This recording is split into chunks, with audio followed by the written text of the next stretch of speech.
I was not supposed to be the one who went inside. That sounds like false modesty, and I want to be clear it isn't. I was the cartographer on Survey Team Veron 7.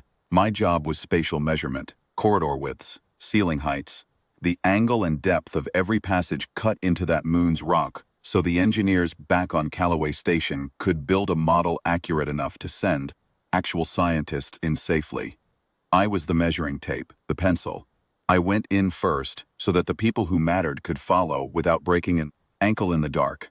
We had been orbiting Kelveron's fourth moon for 11 days before command cleared the interior approach.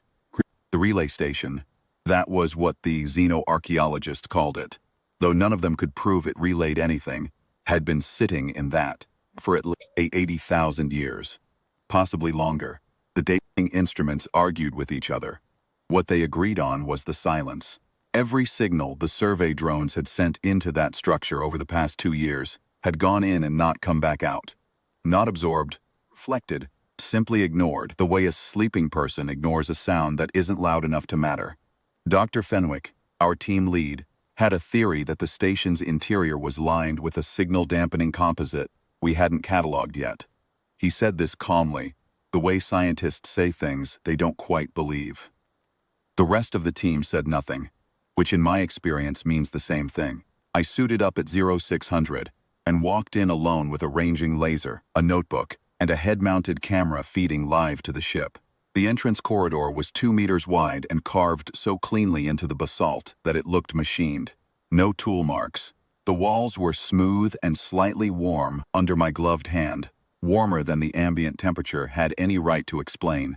The main chamber opened up at the end of that corridor like a held breath released.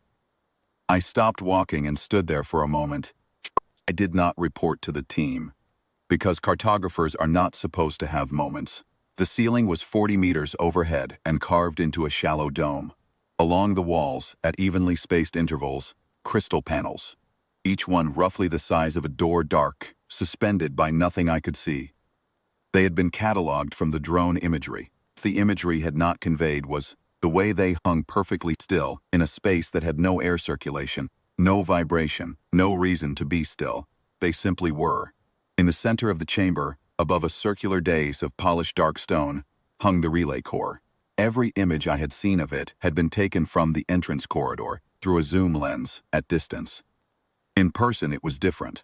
It was the size of a shipping container stood on end, roughly ovoid, its surface a deep blue-gray that was not quite any one color. It hung 4 meters above the dais without any visible support, without any sound. The xenoarchaeologists had argued for 2 years about what was holding it up.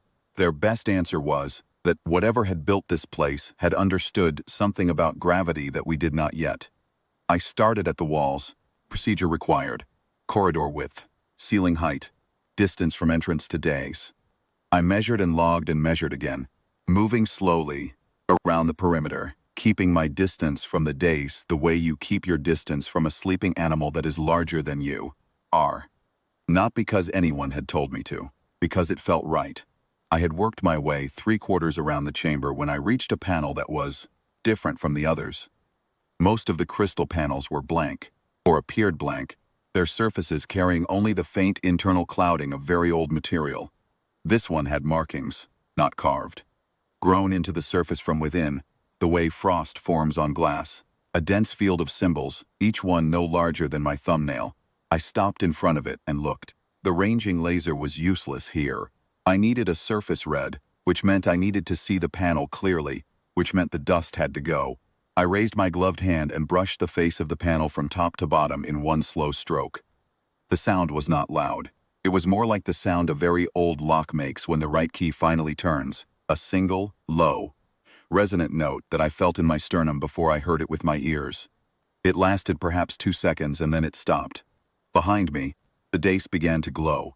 I turned slowly. The relay core had not moved. It still hung in the same position, 4 meters up, no closer, no farther. But its surface was changing. The blue-gray was deepening at the center and brightening at the edges, and as I watched, thin lines of pale amber light began to trace across it. Not random, not spreading outward from one point, but articulating, the way handwriting articulates when someone writes a letter they have been composing in their head for a very long time. In my earpiece, Dr. Fenwick's voice. Mara, we're reading an energy spike from the structure. Can you describe what you're seeing? Yes, I said. Give me a moment. I am not sure why I said that. I don't think I was stalling. I think I understood that what was happening required a moment to be given to it, the way certain things in life require you to be still before they will finish. The amber lines had covered perhaps a third of the relay core's surface. They were converging. Not toward each other, but toward me. The whole pattern was orienting in my direction, the way a face turns toward a sound. I did not step back. I want to be honest about that. I had no particular courage. I just did not move, because moving felt like the wrong answer to the question being asked. The lines finished their convergence. The relay core was fully lit now, amber at its center, pale gold at its outermost curve, the suspended crystal catching and scattering the light across the chamber walls in patterns I had no instruments to measure. Panels along the walls had come alive. As well, their interior clouding resolving into the same dense script I had brushed from the panel. Every surface in the chamber was reading or being read. Then the relay spoke. It was not a voice the way a human voice is a voice.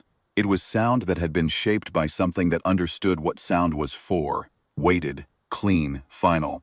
It came from everywhere in the chamber at once, and it was aimed at me, the way sunlight through a lens is aimed at a point. First of the returned, fast. 6 words, that was all. I stood in that amber light for what the camera log later told me was 47 seconds. I was aware, somewhere at the back of my mind, of Dr. Fenwick's voice in my earpiece saying my name. I was aware of my own breathing.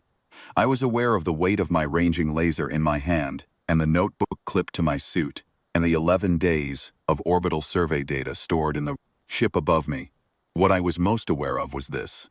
The relay had not woken up because I brushed the dust from a panel.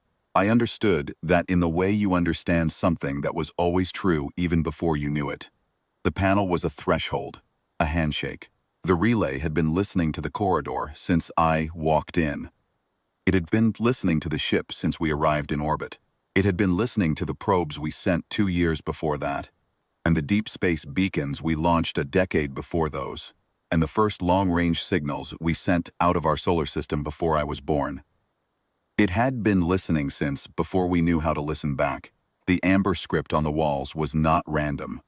The xenoarchaeologists would spend the next 3 years proving that the symbols encoded a navigational record, a log of every approach to Colfaron's 4th moon, going back to the structure's construction.